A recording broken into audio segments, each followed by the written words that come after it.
عالم باطن الوجود میں روح کا عمل دخل ہے، اور آدم بحیثیت خلیفۃ اللہ جو احکامات صادر کرتا ہے اس کا تعلق بھی روح سے ہے اور روحانی علوم سے براہ راست قائم ہے۔ روح کے بارے میں مرشد کریم قلندر بابا فرماتے ہیں کہ روح دراصل حرکت کے بے شمار شعبوں پر مشتمل ہے، اور روح کے اندر کے تمام شعبوں میں دار و مدار اور تعلق مطلقیت سے ہے، یعنی اللہ کی تجلی روح کے اندر جب نزول کرتی ہے تو روح میں حرکت کے سوائے تجلی کے کچھ نہیں ہوتا، اور جب اللہ کی یہ تجلی نزول کرتی ہے اس میں وہ علوم شامل ہو جاتے ہیں جو علوم علم الاسماء سے تعبیر کیے جا سکتے ہیں، لیکن ان علوم کا تعلق ظاہری مدارج یا حرکت سے نہیں ہوتا۔ تجلی کے دو شعبے ہیں، ایک شعبہ اخفا اور دوسرے شعبے کا نام خفی ہے۔ تجلی کا آخری شعبہ خفی سے جب تجلی نزول کرتی ہے تو اس کے اندر حرکت اور حرکت کے مدارج شروع ہو جاتے ہیں۔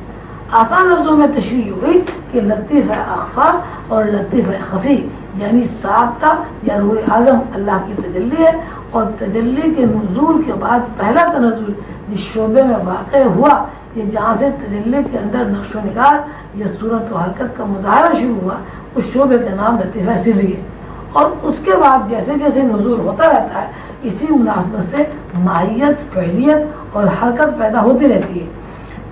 یہ پہلے بیان کیا جا چکا ہے کہ لطیفہ خفی اور خفی کو روح کی زبان میں سابقہ روح اعظم کا نام دیا گیا ہے، اور دوسرے شعبے سری اور روحی کو عین یہ روح انسانی کا نام دیا گیا ہے، اور باقی دو شعبے قلبی اور اخفا کو قلبی اور نفسی کو نسمہ کہا گیا ہے۔ مذکورہ والا بیان کے مطابق اور پچھلے اسباق کی تشریح کی روح سے روح کے 6 شعبے ہیں، 2 شعبے باطنی ہیں اور 4 شعبے ظاہری ہیں۔ باطنی شعبوں سے مراد تجلی مطلق ہے اور ظاہری شعبوں سے مراد حرکت اور نقش و نگار ہے۔ سیدنا حضور صلی اللہ علیہ وسلم کی حدیث مبارک کی تشریح میں مرشد کریم قلندر بابا فرماتے ہیں جس نے اپنے نفس کو پہچانا اس نے اللہ کی صفت ربانیت کو پہچان لیا۔ مرشد کریم فرماتے ہیں یہی صفت ربانیت باطن کے 2 شعبوں اخفا اور خفی پر مشتمل ہے جو مستقل اور مسلسل انسان کی روح میں سے گزرتی رہتی ہے۔ باطن کے 2 شعبوں اخفا اور خفی اور ظاہر کے 2 شعبوں سری اور روحی کا تعلق شخص اکبر سے ہے، اور ظاہر کے 2 شعبوں قلبی اور نفسی کا تعلق شخص اصغر سے ہے۔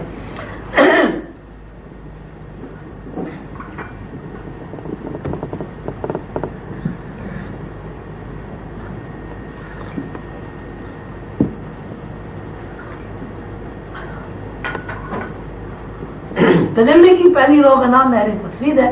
تجلی کا پہلا نزول جہاں ہوتا ہے اس کا نام نہر تجرید ہے۔ تجلی کے نزول کے بعد جب مزید نزول ہوتا ہے اس رو کا نام نہر تشہیر اور چوتھی نہر کا نام نہر تظہیر ہے۔ نہر تصویر کی تجلی اخفا، خفی اور اخفا کو بالترتیب سیراب کرتی ہے۔ یہ بتایا جا چکا ہے کہ اخفا اور خفی 2 شعبے اصل نفس یعنی باطن الوجود ہے۔ ان 2 شعبوں یا تجلی سے گزر کر جب لطیفہ سری میں آتی ہے تو پھر واقعی یہی تجلی کا نزول ہے، یعنی تجلی میں نقش و نگار اور حرکت کا ظہور شروع ہو گیا۔ اس رو کو ہم نور کہہ سکتے ہیں۔ مرشد کریم فرماتے ہیں چونکہ تجلی کے نزول کے بعد نقش و نگار کا بننا اور حرکت کا پیدا ہونا تجلی سے دوری کے نتیجے میں واقع ہوتا ہے، اس لیے انسان کے اندر شیطانی وسوسوں کی ابتدا پیدا ہوتی ہے۔ یہ بات آپ کو بتائی جا چکی ہے کہ روح انسانی کا پہلا شعبہ سری ہے، یعنی جہاں سے انسان کی ابتدا ہوتی ہے اسی مقام سے وسوسوں کی بھی ابتدا ہوتی ہے۔ یہی شعبہ ہے جہاں وسوسوں کی شک و شبہات میں مبتلا ہو کر انسان مطلقیت کو، اللہ کی صفت ربانیت کو بھولنے کی کوشش کرتا ہے، یعنی اپنی اصل سے گریز کرتا ہے۔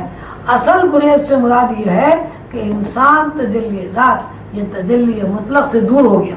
شیطانی وسوسوں سے محفوظ رہنے کے لیے یہ ضروری ہے کہ انسان علم الاسماء کے ان علوم سے واقفیت رکھتا ہو جن علوم سے انسان تجلی اور تجلی کے دائروں سے واقف ہو جاتا ہے۔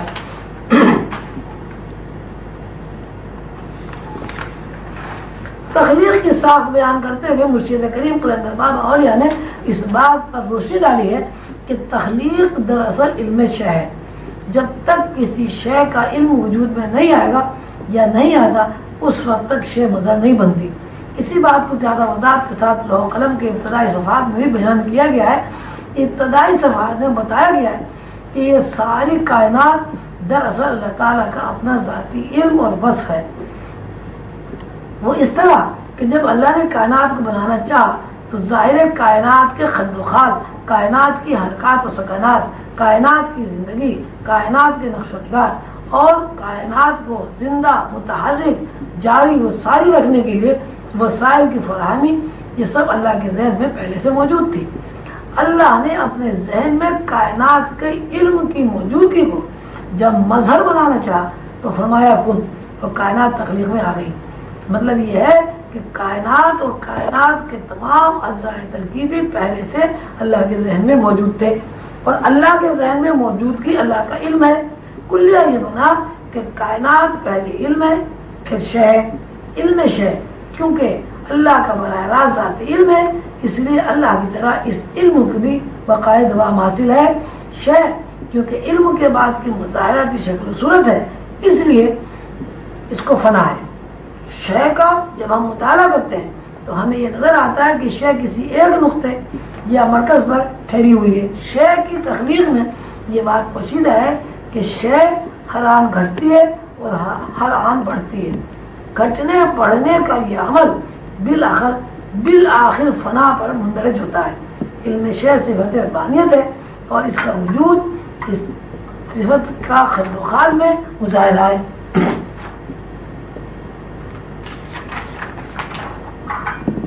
اللہ کا علم تجلی ہے. تجلی جب نزول کرتی ہے تو اس کا نام نور بن جاتا ہے، اور نور جب تنزل کرتا ہے تو اس کو روشنی یا مظہر کہا جاتا ہے. یہ سلسلہ تنزل کا اور صعود کا قائم و دائم ہے. تجلی جب نور میں منتقل ہوتی ہے اور نور جب روشنی میں منتقل ہوتا ہے اور روشنی جب خد و خال کے ساتھ مظہر بنتی ہے تو اس کو تنزل کہا جاتا ہے. اس بات کو ہم اس طرح بھی بیان کر سکتے ہیں کہ مظہر تجلی اور نور سے تخلیق ہوا ہے اور نور اور تجلی میں فنا ہو جاتا ہے.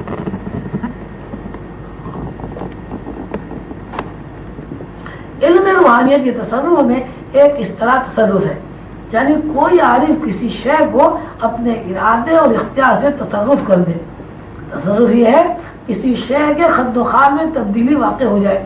تصرف یہ بھی ہے کہ شے میں عارضی طور پر تبدیلی واقع ہو جائے، اور تصرف یہ بھی ہے کہ انسانی خیالات کو اور انسانی ارادے اور اختیار کو تصرف کے تابع کر دیا جائے. یہ تصرف بھی علم شے میں ہوتا ہے، شے میں نہیں ہوتا. اسی بات کو باریک بھی نظر سے دیکھا جائے تو یہ کہا جائے گا کہ یہ ساری کائنات دراصل اللہ کا تصرف ہے، یعنی اللہ کے ذہن میں علم شے جو کچھ تھا اللہ نے اس علم میں تصرف کیا تو کائنات وجود میں آ گئی.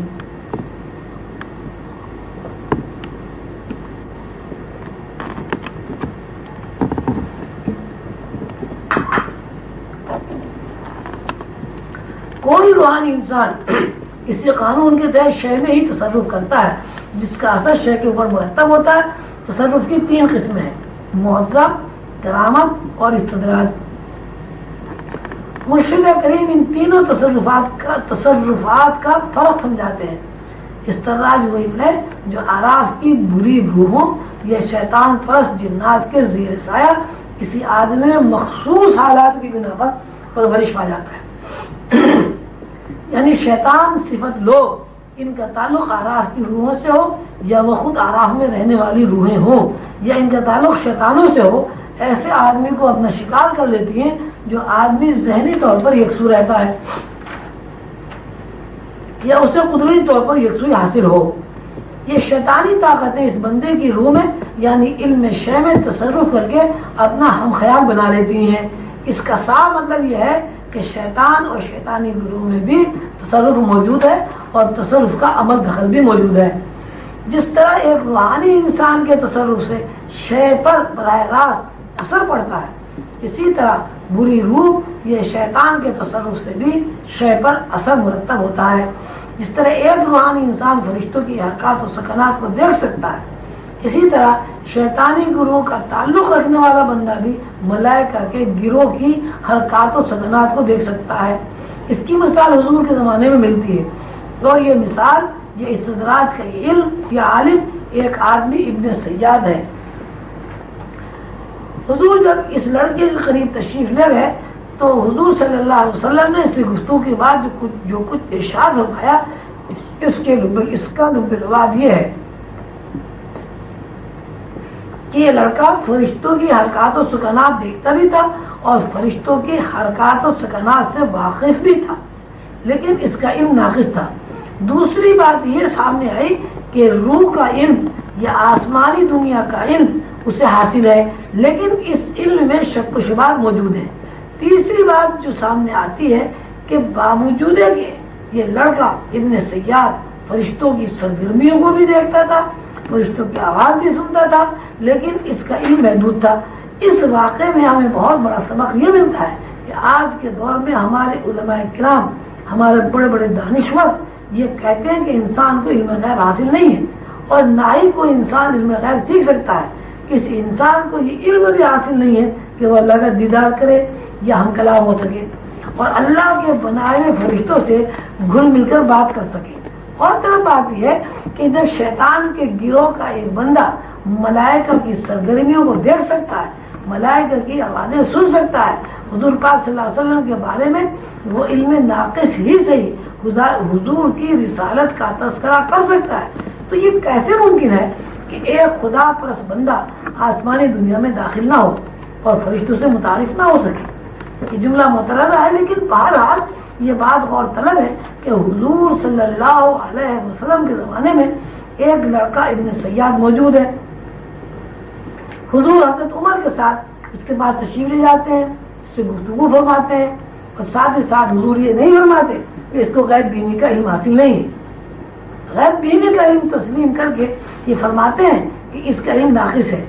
اس کے بعد حضور صلی اللہ علیہ وسلم کے بارے میں بتانے پر آپ یہ فرماتے ہیں کہ تو شک میں پڑ گیا، لیکن اس نے دیکھا ضرور ہے، لیکن دیکھنے کے بعد جو کچھ بیان کر رہا ہے اس پر اس کا یقین نہیں ہے. یہ استدراج کی ایک کیفیت ہے. استدراج سے ہٹ کر جب کوئی روحانی انسان غیب کی دنیا میں داخل ہوتا ہے، فرشتوں کی ایکٹیویٹیز دیکھتا ہے، تو اس کا علم ناقص نہیں ہوتا اور نہ اس کا علم مشکوک و شبہات، نہ اس کا علم شکوک و شبہات سے پر ہوتا ہے. اور جیسے جیسے ترقی کرتا ہے اس کا علم لامحدود ہونا چاہیے.